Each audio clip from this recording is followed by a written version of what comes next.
बादशाह अकबर कामकाज के अलावा भी कई चीजों के बारे में बीरबल से बातचीत किया करते थे।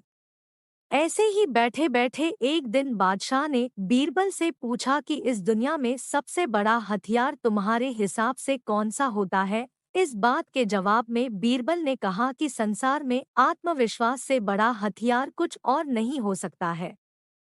यह बात अकबर के समझ में नहीं आई, लेकिन फिर भी उन्होंने कुछ नहीं कहा। उनके मन में हुआ कि समय आने पर इस बात की परख की जाएगी। कुछ दिनों बाद राज्य में एक हाथी बेकाबू हो गया। पता करने पर समझ आया कि वो पागल हो गया है।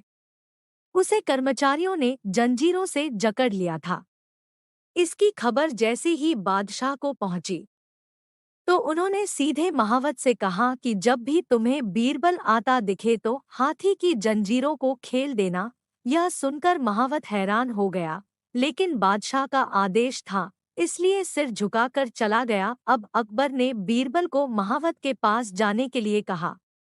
महावत ने भी बादशाह के आदेश का पालन करते हुए बीरबल को आते देख हाथी को जंजीरों से मुक्त कर दिया।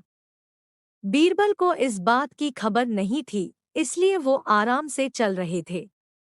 तभी उनकी नज़र चिंघाड़ते हुए हाथी पर पड़ी। जैसे ही उन्होंने देखा कि हाथी उनकी ही तरफ आ रहा है, वो कुछ समझ नहीं पाए। कुछ ही देर में उनके दिमाग में हुआ कि बादशाह ने मेरी आत्मविश्वास वाली बात को परखने के लिए ही इस हाथी को मेरे पीछे छोड़ने का आदेश दिया होगा। अब बीरबल इधर-उधर भागने की सोच रहे थे, लेकिन ऐसा कुछ हो नहीं पाया। सामने से हाथी आ रहा था और अगल-बगल में भागकर जाने की जगह नहीं थी। इतने में हाथी बीरबल के काफी करीब पहुंच गया। तभी बीरबल ने सामने एक कुत्ते को देखा और उसे टांगों से पकड़कर हाथी की तरफ फेंक दिया। कुत्ते चीखते हुए हाथी से टकराया। उसकी ऐसी चीखें सुनकर हाथी वापस उल्टी दिशा में भागने लगा। कुछ ही देर में इस बारे में बादशाह अकबर को पता चला।